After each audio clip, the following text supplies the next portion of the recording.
Finally, we did it! CrystalConf 2023 in Berlin!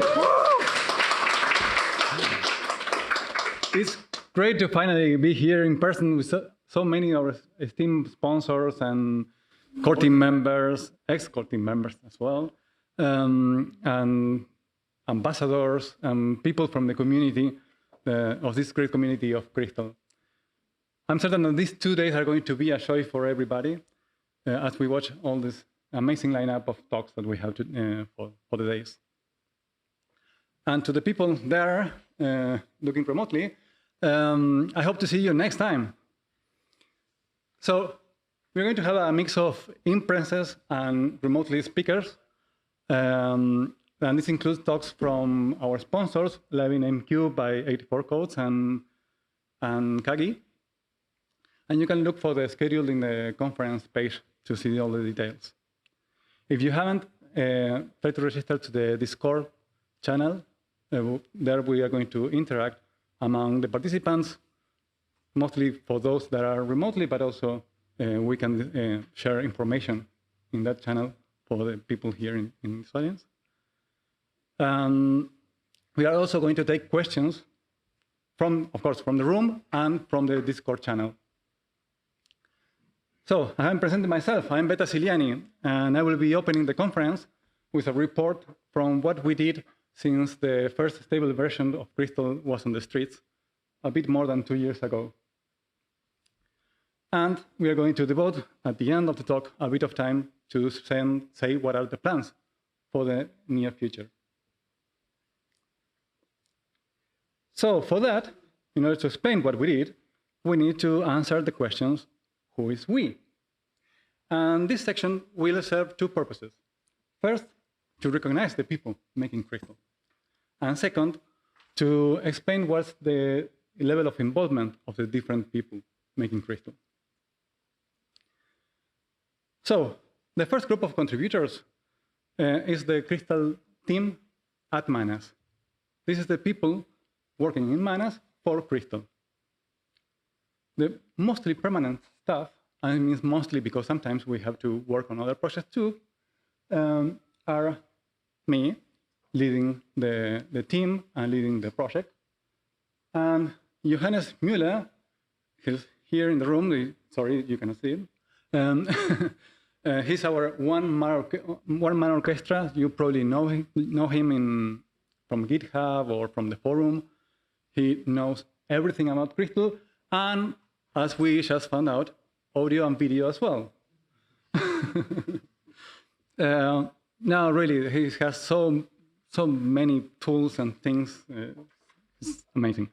Anyway, he's the principal engineer of the project, and is the one who is leading the technical side of the project. We also have a group of developers who are not always involved with Crystal, but eventually. You probably know Quinton Miller. He is the cracker of hard nuts, I would like to say. He really knows how to go to the entrails of the compiler and slaying some dragons. And he has been allocated to the project Crystal this year quite a lot. Caspian and Fran, they are also two other developers at Manas, but their involvement was much lower.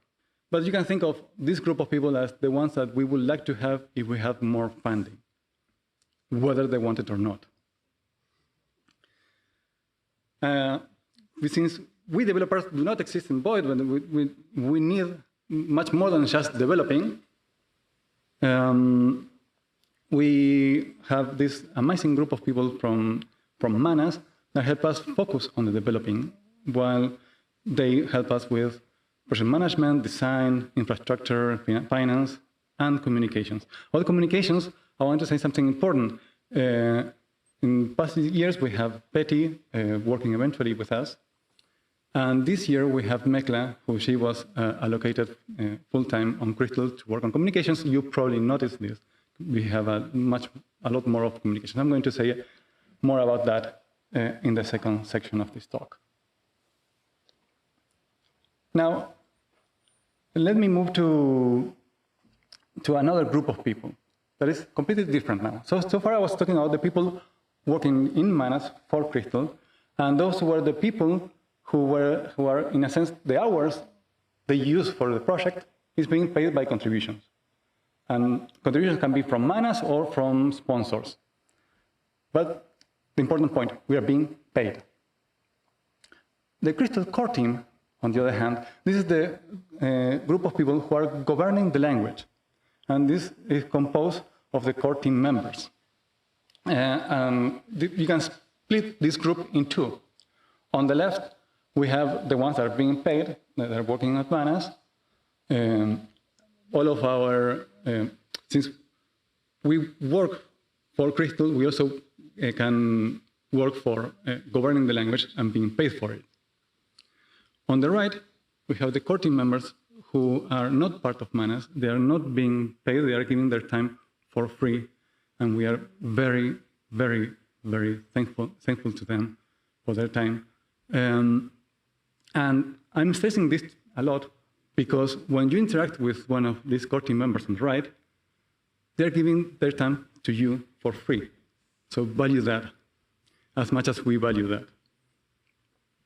That doesn't mean that you can annoy us just because we are being paid, of course, but definitely if you want to ping someone, prefer the ones on the left. And the last group, the biggest group, is you. And this stands for sponsors, ambassadors, and users. They are the ones who help grow the Crystal. And nothing of this would exist if it weren't because of that. So to all of you, thank you very much. By the way, when I started working on this project, a bit more than 2 years ago, when 1.0 was just starting to be released, someone said to me, "Oh, you're going to be leading an open source project. Good luck with that." Let me tell you, this show was fantastic. And I think a lot of that is because the community is fantastic. Because we feel that there is not typically, well, you know, programming language communities, how they are, what the prejudice against them. That doesn't apply to the Crystal community. And I think this is great to have that. We have an open and welcoming community, and that can be, you can sense that. So keep helping us being this nice, and you are making wonderful work. So now that we clear out who is we, let's move on to what did we do. It turns out quite a lot. One of the main tasks that we put our hands into is growing platform support. It was very important for us as a team, and this is why I'm saying this is a team effort, to help Crystal reach those platforms that are widely used, but they didn't have enough support from Crystal. The first one was actually AR64, the very same year that 1.0 was released. For Linux and MacOS, we worked on that. And then we moved into improving the Windows support. It's not, we don't call it tier 1, which is the top tier of our platform support. It's almost there, really almost there. I really encourage everybody to try the Windows platform, those working Windows, of course. If you're working Linux, don't do that. But I think it's ready to go, and if you find anything, of course, let us know. Now, we also grow on 2 other platforms, but this was more of a community effort. It was not something that we did as a team, but simply someone said, "Hey, I have this port of Crystal to AR64 Android." I said, "Oh, cool, let's put that in so people can experiment and play with it." Another platform was WebAssembly. That one is very green, but again, the idea is the same, to have people start working with this and growing these platforms so we can play and experiment with Crystal in these platforms. Another item we've been focusing was on fixing and improving the compiler and standard library. Because everyone wants to have the shiny new feature for the language and so on. Yeah, I want that too. But it's more important to focus on fixing bugs and to iron the standard library than on adding the new feature for the language. Because once we have a stable foundation, we can then grow better.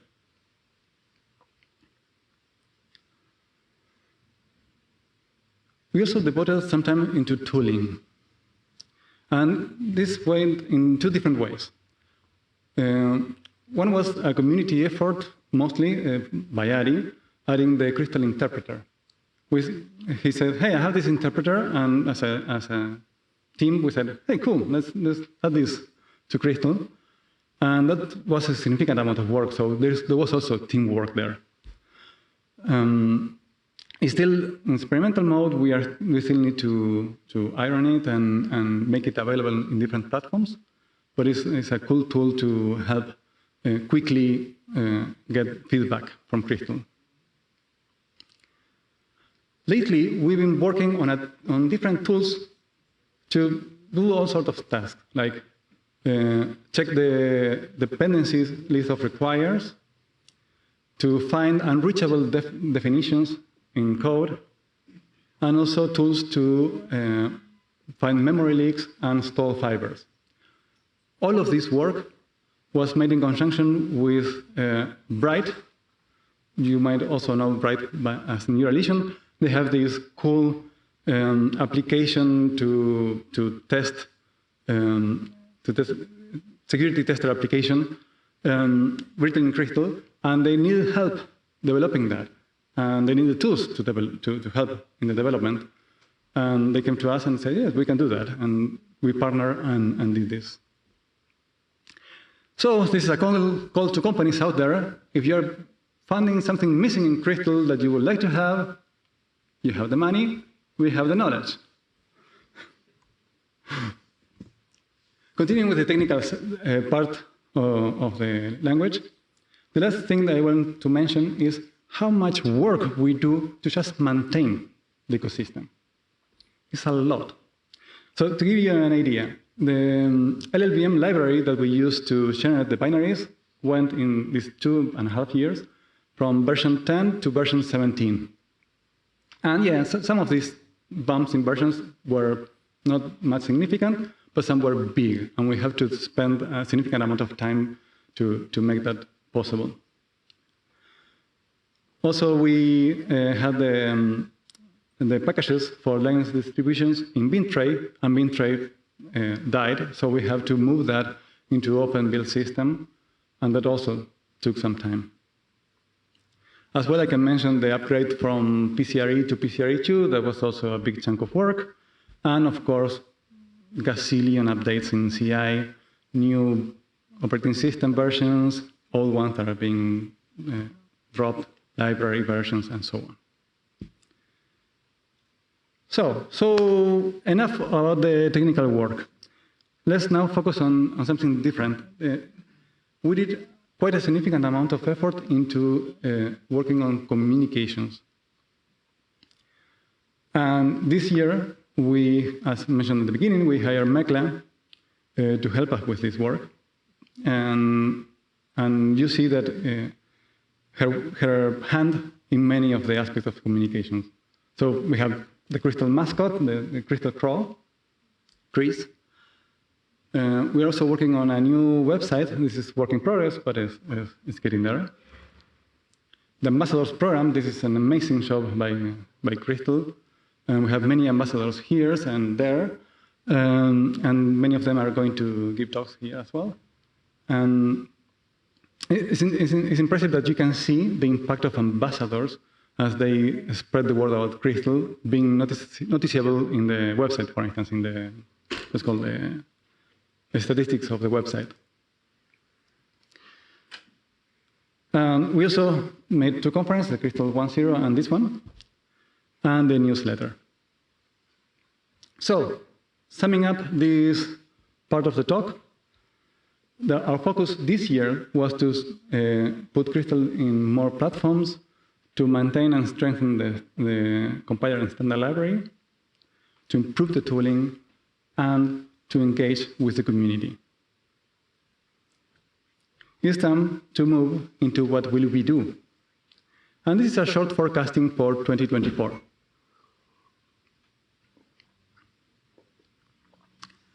But before, we need to answer a question.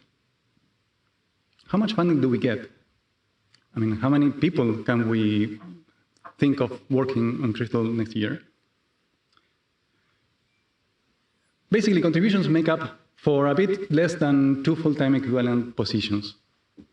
In practice, this translates to my salary, which is part-time because I'm also a professor at the university, and Johannes, and a bit more of the support staff. In order to understand how they split between external contributions from Manas, you can say that external contributions all together sum up, make up for almost Johannes without the hat.